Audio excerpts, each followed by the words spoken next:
আসসালামু আলাইকুম। আপনারা এরই মধ্যে বর্তমান যে সরকার, সেই সরকারের যে মনোভাব সেটা মোটামুটি আমার মনে হয় প্রকাশ পেয়েছে। বিশেষ করে ধরেন সবশেষ যেই ঘটনাগুলো ঘটছে, ডক্টর মোহাম্মদ ইউনূসকে সামনে রেখে ভারত, প্রথম আলো, আসিফ নজরুলদেরকে দিয়ে যেই তাদের পরিকল্পনা বাস্তবায়ন করছে, সেটার সবচাইতে বড় প্রমাণ হচ্ছে এই ফারুকীর যেই নিয়োগ দেয়া, এবং সেটাকে কেন্দ্র করে সারা দেশে, আমার মনে হয় বাংলাদেশের যত মানুষ এই বিপ্লবের সাথে ছিল, এমনকি আসিফ, নাহিদ, সার্জিস, তারপরে হাসনাত সহ যত সমন্বয়ক যারা এই যুদ্ধের সামনে থেকে ছিল, সবাই এটার ব্যাপারে একমত ছিল যে ফারুকীকে রাখা যাবে না। কিন্তু একটু চিন্তা করেন যে এই যে ফারুকীকে রাখা হলো সবার মতামত উপেক্ষা করে, কেন, কার জন্যে? কারণ আসিফ নজরুলের কথা আপনি চিন্তা করেন। আসিফ নজরুল গেল 4 মাস 6 মাস আগেও যদি নাকি তার ফেসবুকের প্রতিটা পোস্ট কি সুন্দর জনগণের পক্ষে কথা বলতো, তাই না? এখন সরাসরি তিনি 180 ডিগ্রি ঘুরে গিয়ে তারপরে জনগণের বিরুদ্ধে চলে গেলেন। এর কারণ কি? নিশ্চয়ই এটার পেছনে কোনো একটা কারণ আছে। তো আমি একটা বিষয় নিয়ে কাজ করছি। সেই বিষয়টা নিয়ে কাজ করতে আমার আসলে অনেক গোয়েন্দা কর্মকর্তা, সেনাবাহিনীর অফিসার, সিভিল অনেকের সাথে কথা বলতে হচ্ছে, এবং সেই তথ্যগুলো ক্রস চেক করার জন্য আবার বাড়তি আরো অনেকের সাথে আমার ব্যক্তিগতভাবেও কথা বলতে হচ্ছে। অনেকে ফোন করছেন, এই গত এক সপ্তাহ ধরে অনেকে ফোন রিসিভ করতে পারছে না, সেটার জন্য দুঃখিত। তো মূলত ওই কাজটা করছি, ওইটা করতে আমার বোধহয় আরো 2-3 দিন সময় লাগবে। এইটা নিয়ে ব্যস্ত আছে। সেই প্রোগ্রামটা দেওয়ার পরে আপনারা অনেক কিছু পরিষ্কার হয়ে যাবেন। তো তার আগে আপনাদেরকে একটু বলে রাখি, সেটা হচ্ছে যে ভাই, এই দেশটা আসলে আসিফ নজরুল আর ফারুকীরা যেভাবে চালাচ্ছে, এইভাবে চালানোর জন্য স্বাধীন হয় নাই। এই জন্য মানুষ রক্ত দেয় নাই। মানুষ যে কারণে রক্ত দিয়েছিল সেটার ব্যাপারে মোটামুটি এখন পর্যন্ত যে এই সরকার কিছু করবে না এবং তারা যে তার উল্টো দিকে যাচ্ছে, সেটা মানে আমি বলবো যে শতভাগ কনফার্ম হয়ে গেছে। যেই কারণে যারাই বিপ্লব করেছেন, দেশের মানুষ এককভাবে কারোর উপরে কোনো দেওয়ার এখানে সুযোগ নাই। একজন মা তার সন্তানকে ধাক্কা দিয়ে আপনার পুলিশের হাতে তুলে দিচ্ছে, সে পিঠ চাপড়াচ্ছে যে ইনশাল্লাহ ভালো কিছু হবে, বিজয় হবে। যাকে আটক করা হচ্ছে সে চোখ, একদম পুলিশের চোখের দিকে চোখ রেখে তারপরে বলে দিচ্ছে ভয় দেখায় লাভ নাই। গুলি করছে, বুক পেতে দিচ্ছে যে আরো গুলি করো। এই আন্দোলনের ভেতরে বাংলাদেশের প্রতিটি মানুষ, সবার এখানে অবদান আছে। অতএব এককভাবে কৃতিত্ব নেওয়ার কিছু নাই, সবাই এখানে ভূমিকা রেখেছে। একমাত্র এই ভারতীয় দালাল আর ওই যে শ্রী কামার কুমার যারা আছে তারা বাদে সবাই এখানে আপনার অবদান ছিল। অতএব এই বিপ্লবের পরে যেভাবে গা ছাড়া দিয়ে তারপরে সবাই মনে করলেন যে বিজয় হয়ে গিয়েছে, ঘরে চলে গেলেন, এইটা হচ্ছে আমাদের সমস্যার সবচাইতে বড় ভুল ছিল এই জায়গাটা। অতএব এইটা ঠিক করতে হবে। যারা যেই ছাত্ররা আছেন তাদেরকে আমি বলবো, এই যে গত যেই রদবদল হলো সেখানে মাহফুজ আলমকে আপনার প্রধান উপদেষ্টার বিশেষ সহকারী থেকে সরায় উপদেষ্টা বানায় দেয়া হলো। নাহিদ ইসলাম, তারপরে আসিফ, তাদেরকেও এখান থেকে সরানোর জন্য নানান ধরনের পায়তারা করা হচ্ছে। বিশেষ বিশেষ কিছু সিদ্ধান্ত নেওয়ার ক্ষেত্রে আসিফ এবং নাহিদ তাদেরকে জানানোই হচ্ছে না। তো এগুলো খুবই অ্যালার্মিং। যে কারণে আমি মনে করি আসিফ, নাহিদ, সার্জিস, হাসনাত সহ যারা যারা এখানে সমন্বয়ক ছিলেন, আন্দোলনে ছিলেন, যেসব রাজনৈতিক, আমি এখানে বিএনপি জামাতকে ছোট করে দেখার কোনো সুযোগ নাই। বিএনপি জামাতের অসংখ্য মানুষ এখানে আপনার এই যুদ্ধে অংশ নিয়েছিল, এবং তাদের এই শহীদদের ভেতরে বেশিরভাগই বিএনপি এবং জামায়াতের লোকজন। তো এই যে মানুষগুলোর সবার অবদান, আমি মনে করি এই বিজয়টা তাদের কারণে এসছে। বিজয়টা এই এখন যারা এই যে উপদেষ্টা মণ্ডলীতে আছেন, এদের আসলে এই দেশের একমাত্র ডক্টর মোহাম্মদ ইউনূস, ওইদিকে আদিলুর রহমান, আসিফ নজরুল, তার তো কিছু ভূমিকা অবশ্যই ছিল, এখনকার যে ভূমিকা সেটা নিয়ে তো প্রশ্ন আমরা তুলবই। কিন্তু এই মানুষগুলোর কিছুটা আমরা চিনতাম যে এরা আসলে সরকারের বিরুদ্ধে কথা বলছে, ভেতরে কার কি সেটা আমরা জানি না, কিন্তু কথা বলছে অন্তত। তো এই মানুষগুলোর বাইরে উপদেষ্টাদের নাম আমি আমার মতো একজন মানে এত রাজনীতি নিয়ে আমি বিশ্লেষণ করি, এত এই সোশ্যাল মিডিয়াতে কি হয়, কোথায় কি হচ্ছে, সরকারে এত কিছু নিয়ে আমি আলোচনা করি, আমি নিজে জানি না। বিশ্বাস করেন, আপনি হয়তো মনে করবেন যে আমি ফান করছি, আমি সবগুলো উপদেষ্টার নাম জানি না। তো এটার কারণ হচ্ছে এদের এই দেশে এদের কোনো অবদান নাই এবং এদের কোনো ভূমিকা ছিল না। এরা আওয়ামী লীগের বিরুদ্ধে 15 বছর একটা শব্দ পর্যন্ত লেখেন নাই। তো তাদের কাছে আপনি দেশ তুলে দিবেন? এত রক্ত দিয়েছেন এদের জন্য, অতএব আপনাদেরকে এটা বাধ্য করতে হবে। বাধ্য কিভাবে করবেন? আপনি শিল্পকলা একাডেমি নিয়ে অনেক কথা হচ্ছে না? শিল্পকলা একাডেমিতে আসিফ নজরুল তার বন্ধুকে বসিয়েছেন, আর তার শাশুড়ি ওই মেহের আফরোজ শাওন, তিনি আবার ফেসবুকে পোস্ট করেছেন, দিয়েছেন। আসিফ নজরুল তার নিজের মন্ত্রণালয়ে ফারুকিকে দিয়েছেন। আচ্ছা, নিজের মন্ত্রণালয়ে ফারুকিকে দেওয়ার পরে এই ফারুকিকে কারা কারা আপনার করছে, ওর নাম কি, চঞ্চল, পলাতক চঞ্চল চৌধুরী, সে অভিনন্দন জানাচ্ছে।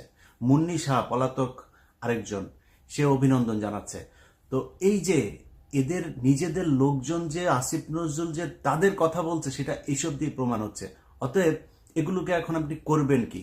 আসিফ নজরুল বাংলাদেশে এত শক্তিশালী কেন? আসিফ নজরুলের 2 দিন পরে রাস্তায় ধরে পোলাপান থাপড়ে, ন্যাংটা পোলাপান থাপড়াইলো, আসিফ নজরুল পাশে 2জন মানুষ এসে দাঁড়াবেন। আসিফ নজরুল যা করলো এই 5 তারিখের পর থেকে এখন পর্যন্ত। অতএব আসিফ নজরুল চাইলে এটা করতে হবে। ভাই, এখন ধরেন আপনি এই যে কালবেলা এই সন্তোষ শর্মা এখন পর্যন্ত আপনি অফিস করছে, আরে ভাই ওটা থাপড়ায় ওইখান থেকে রাস্তার ওইখানে দাঁড়ায় থাকতে হবে, পোলাপান দাঁড়ায় থাকতে হবে, 200-400 ও রাস্তা দিয়ে আসবে, 2-5জন দাঁড়ায় থাকলেও চলো, ও উঠবে ওরা থাপড়াইতে হবে ধরে, ও নামবে ওরা থাপড়াইতে হবে ধরে, ও অফিস করে কেমনে? তো আমরা চাইলে এগুলি কিন্তু করতে পারি, বাট করছি না, সময় দিচ্ছি। কালকে ওই যে বৈশাখী টেলিভিশনের অশোক চৌধুরীকে নিয়ে একটা প্রোগ্রাম করেছি আমি, 15 মিনিটস নিয়ে আমার দেশে কাজ করছিল, সেটা নিয়ে কাজ করার সময় আমার টিমের এই খবরটা অশোক চৌধুরী জেনে যায়। পরশুদিন সে করেছে কি, সে তাদের ওই অফিসের একটা গ্রুপ আছে, ওই গ্রুপের মধ্যে সে আপনার মেসেজ পাঠিয়েছে যে সবাইকে কাউকে না জানিয়ে সে চলে যাচ্ছে, এই জন্য দুঃখিত, কেউ যেন কিছু মনে না করে, সবার কাছে দোয়া চেয়েছেন। তারপর থেকে সে পলাতক। এর কারণ কি? কারণ এই যে মেয়েরা যে আমার কাছে বক্তব্য দিচ্ছিল যে তার কাছে কিভাবে যৌন হয়রানির শিকার হয়েছে, সেটা মানুষ জেনে যাবে এবং তার বিরুদ্ধে এখন মামলা হবে, পুলিশ খুঁজবে, তার আগে থেকেই তিনি চলে গিয়েছেন। এইরকম এই সাংবাদিকতা, এই যে বাংলাদেশের টেলিভিশন, পত্রিকা, বিভিন্ন জায়গায় এরকম বহু লোকজন আছে যারা কিনা আমাদের কথা শুনছে না। আমাদের দাবি একটা ছিল, সেটা হচ্ছে যারা এই কয় বছর দালালি করেছে তারা মিডিয়াতে থাকতে পারবে না। আমাদের সেই দাবি মানা হয় নাই। একজন আছে, সে নিজেকে বলে যে তাকে নাকি তারেক রহমান নাকি তাকে পাঠিয়েছে। তো আমি কথাটা সরাসরি বলছি যাতে তারেক রহমান এবং বিএনপি তার ব্যাপারে ব্যবস্থা নিতে পারে। ওয়াহিদুজ্জামান RTV-তে তাকে সে বসেছে, দখল নিয়েছে, নিয়ে 5 লাখ টাকা বেতন নিচ্ছে মালয়েশিয়াতে বসে। আবার দেশে কয়েকজন, আমার সাথে 2-3জন টেলিভিশন পত্রিকা মালিকের সাথে কথা হয়েছে, তাদেরকে সে থ্রেট করছে। তাদেরকে নাকি তারেক রহমান নাকি তাকে বলেছে যে ওইগুলো দখল করতে, এখন দখল করবে না যদি নাকি ওরা কিছু টাকা পয়সা দেয়। কারো কাছে 2 কোটি, 3 কোটি, 5 কোটি করে টাকা যাচ্ছে।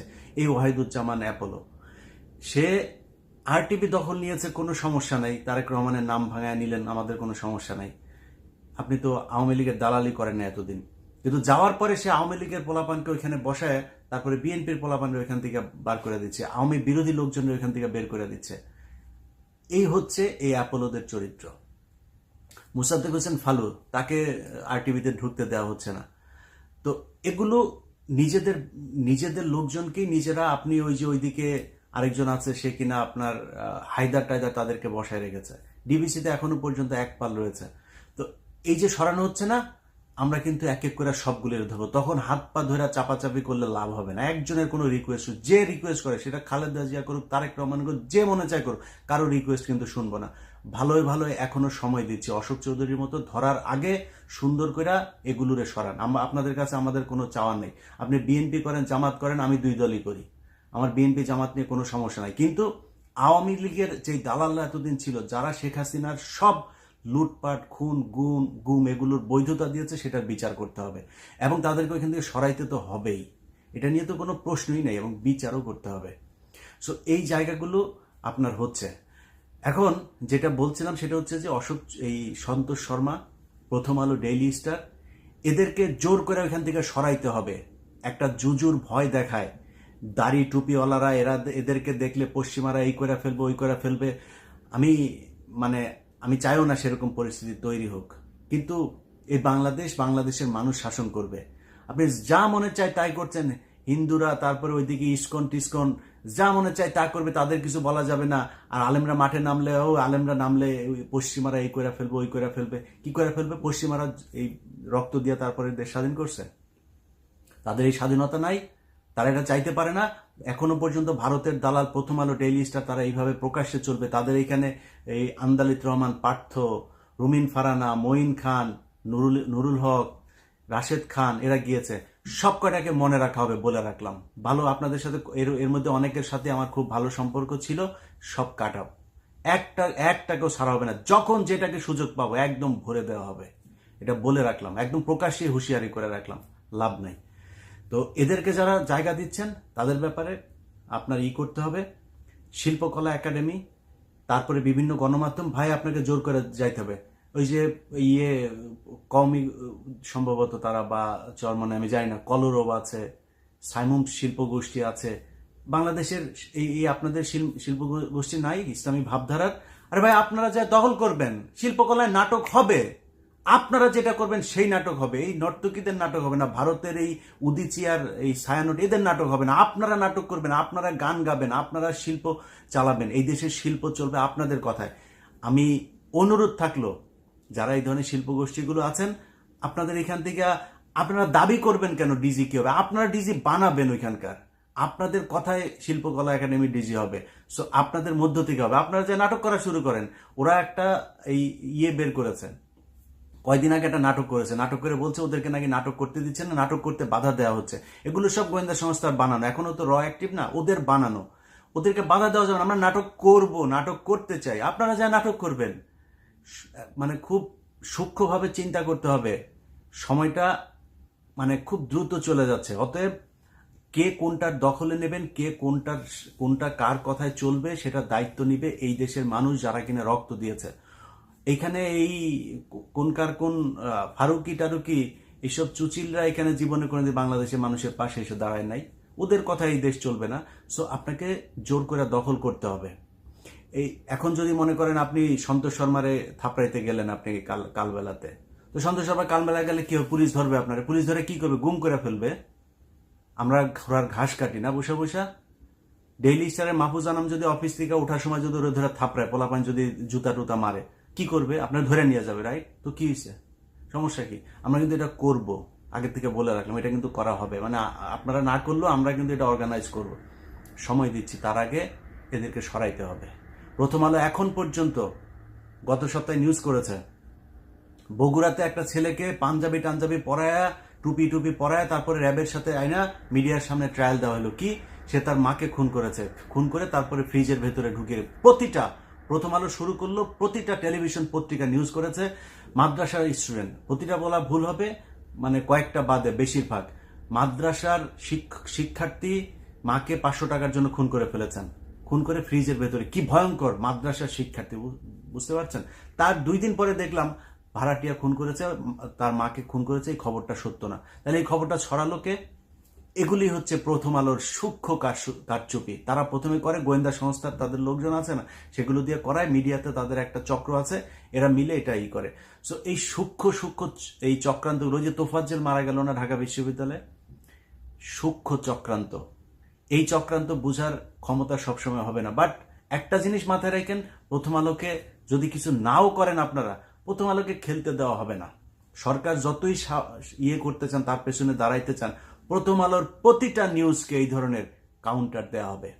বাধ্য হয়েছেন না ওইটা বলতে? কেন করেছে জানেন? এইখানে লোক পাঠিয়েছিলাম বগুড়াতে, ওই ছেলের বাসায়। তো আমার ধারণা যে এটা তাদের তো গোয়েন্দা সংস্থা প্রথম একটা নাটক সাজাইতে গেলে ওইখানে কয়েকদিন পাহারায় থাকে।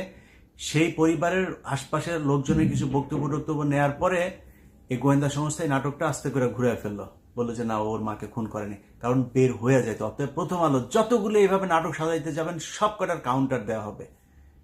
এই আগের মতো টঙ্গিবাদ এইসব বলে নাটক সাজায় মানুষকে হত্যা করবেন, বাংলাদেশের মানুষের বিরুদ্ধে যা কাজ করবেন, এটা করতে দেওয়া হবে না। যাই হোক, আমি আমার কাজ করছি ভাই। আমার জীবন যতদিন থাকবে ততদিন আমি আমার কাজ করে যাব। আপনাদের কাছে অনুরোধ, ভাই এই দেশের এই বাংলাদেশ আমার কিছু দেখ, বাংলাদেশের কাছ থেকে আমি বিশাল কিছু চাই, আমার কোনো পদ দেন, কিচ্ছু চাই না ভাই, এই দেশটা ভালো থাকুক। কিন্তু সমস্যাটা কোথায় জানেন, মানে প্রতিটা মানুষের ভেতরে দেখলাম এইটা চাই, ওইটা চাই, এই তদবির, ওইটা লাগবে, এইটা লাগবে। ভাই নিজের ছাড়া এই দেশের কথা একটা মানুষ চিন্তা করে না।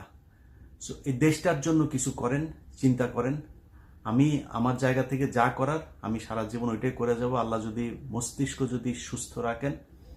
আপনাদের কাছে অনুরোধ, যা করার জোর করেই করতে হবে, আদায় করে নিতে হবে। আসিফ নজরুল্লাহ আপনাদের কথায় সরকার চালাবে না। আল্লাহ হাফেজ।